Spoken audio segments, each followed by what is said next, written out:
CTC means cutting, turning and curling. These machines, which are 5 in number, have sharp rollers on them. They cut, turn and curl the leaf while it passes through them.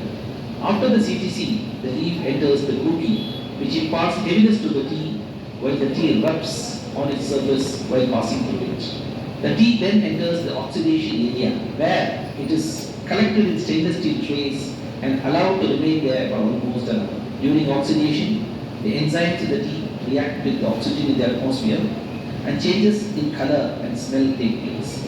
The green colored tea assumes a copper red color and a fragrant smell also develops.